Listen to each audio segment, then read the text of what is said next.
महाकारुणी तथागत भगवान गौतम बुद्ध, क्रांतीचे महासूर्य भारतरत्न डॉक्टर बाबासाहेब आंबेडकर यांच्या चरणी नतमस्तक होतो। आज भारतरत्न डॉक्टर बाबासाहेब आंबेडकरांच्या जयंतीच्या कार्यक्रमाच्या निमित्ताने या ठिकाणी उपस्थित असलेले महाराष्ट्राचे सन्माननीय राज्यपाल आदरणीय श्री सी.पी. राधाकृष्णनजी, आमचे सहकारी उपमुख्यमंत्री आदरणीय एकनाथराव शिंदेजी, अजितदादा पवारजी, विधानसभेचे अध्यक्ष राम शिंदेजी, अण्णा बनसोडेजी, आमचे सहकारी आशिष शेलारजी, संजय शिरसाटजी, संजय राठोडजी, राहुल शेवाळेजी, भाई गिरकरजी, नागसेन कांबळेजी, राहुल बोधीजी, आपल्या मुख्य सचिव श्रीमती सुजाता सौनिक, श्री भूषण गगरानी, श्री हर्षदीप कांबळे, श्री विजय सूर्यवंशी, श्रीमती आचल गोयल, मंचावर आणि मंचासमोरील सर्व मान्यवर माता भगिनी आणि बंधूंनो,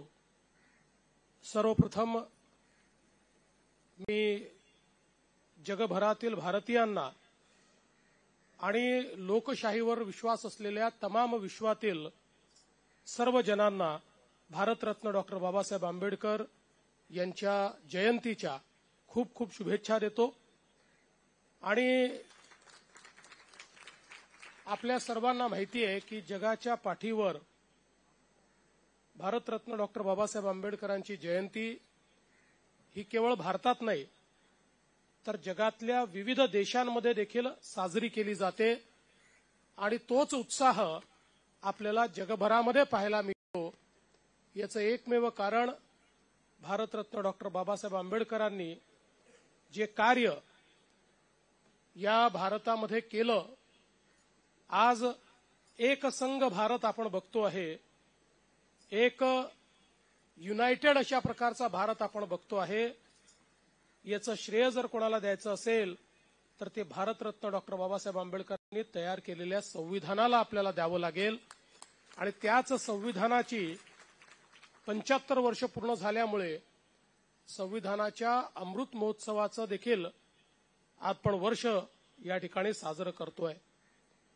खरं तर या देशामध्ये भारतरत्न डॉक्टर बाबासाहेब आंबेडकरांनी केलेलं कार्य हे अतुलनीय अशा प्रकारचं आहे। आपण ज्याला म्हणतो की he was a nation builder, हा देश तयार करण्याकरता त्याचा पायवा तयार करण्याचं काम हे बाबासाहेब केलं। आणि विशेषतः या देशामध्ये ज्या काही चुकीच्या रूढी परंपरा होत्या, ज्यामुळे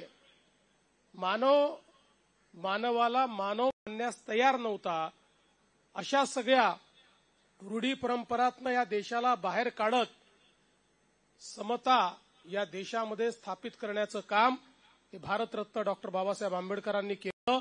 आणि संविधानाच्या माध्यमातून प्रत्येक व्यक्तीला जगण्याचा समान अधिकार दिला, प्रत्येक व्यक्तीला संधीची समानता दिली आणि प्रत्येकाची स्वप्न ही पूर्ण होऊ शकतील अशा प्रकारचं संविधान हे भारतरत्न डॉक्टर बाबासाहेब आंबेडकरांनी आपल्याला दिलं।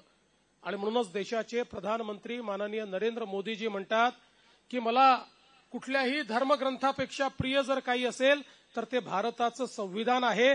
कारण भारताच्या विकासाच्या वाटचालीमध्ये, विकसित भारत घडवण्यामध्ये जर कोणाचा मोलाचा वाटा असणार आहे तर तो या भारताच्या संविधानाचा असणार आहे, असे आपले बाबासाहेब या ठिकाणी होते।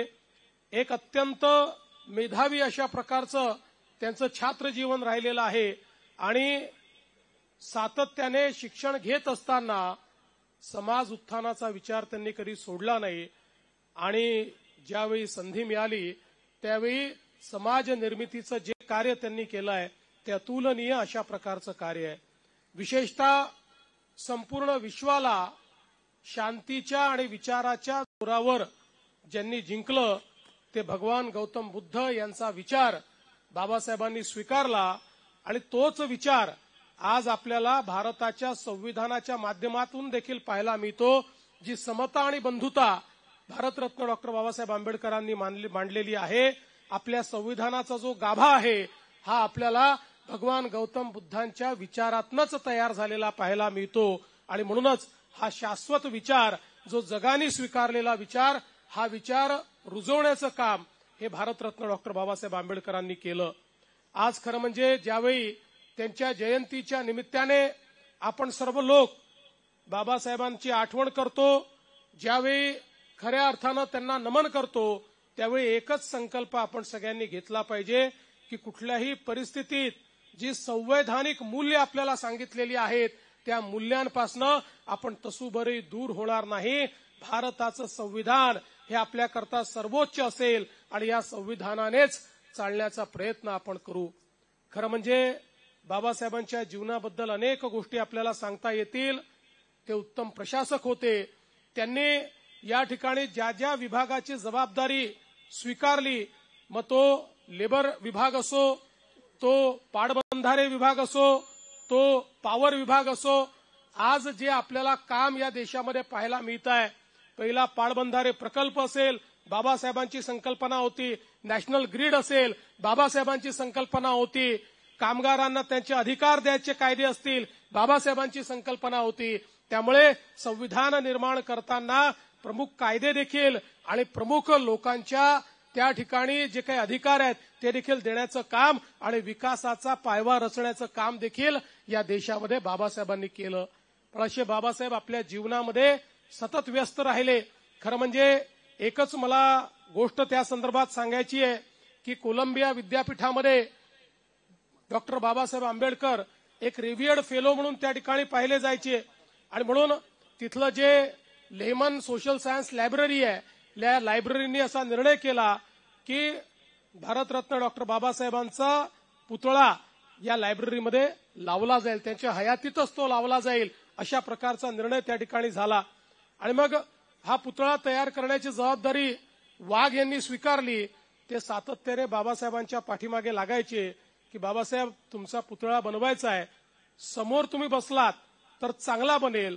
आणि अनेक वर्ष अनेक वेळा पाठपुरावा केला. शेवटी एक दिवस बाबासाहेबांना वेळ मिळाला आणि बाबासाहेब त्या ठिकाणी गेले. पुतळ्याचं निर्माण सुरू झालं आणि सुरू झाल्याबरोबर जोरदार पाऊस चालू झाला आणि बाबासाहेबांना आठवलं की आपण आझाद मैदानामध्ये गरीब मुलांकरता एक लायब्ररी सुरू केली आहे, जी त्या ठिकाणी मांडवामध्ये सुरू केलेली आहे. त्या लायब्ररीतले सगळे पुस्तकं भिजतील म्हणून तो पुतळा तसाच सोडून बाबासाहेब आझाद मैदानाकडे गेले आणि त्यानंतर तो पुतळा बनवण्याकरता कधीच परत गेले नाही. शेवटी त्याला तो पुतळा बाबासाहेबांच्या त्या ठिकाणी म्हणजे ते नसतानाच तो तयार करावा लागला. त्यामुळे अशा प्रकारे ज्यांच्या ठाई स्वतःचा नाही समाजाचा, स्वतःचा नाही देशाचा, स्वतःचा नाही विश्वकल्याणाचा विचार होता, अशा प्रकारचे बाबासाहेब हे खऱ्या अर्थानं आमचे राष्ट्रपुरुष आहे. आणि म्हणून आजची वंदना ही राष्ट्रपुरुषाला वंदना आहे, ही राष्ट्र निर्मात्याला वंदना आहे.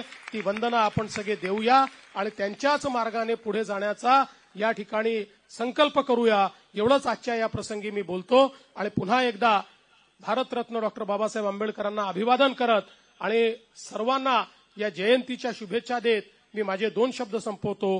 धन्यवाद. जय हिंद, जय भीम, जय भारत. धन्यवाद मुख्यमंत्री साहेब. मुख्यमंत्र्यांच्या मनोगतातून आपल्याला बाबासाहेबांच्या अनेक आठवणींना आज वेगळ्या पद्धतीने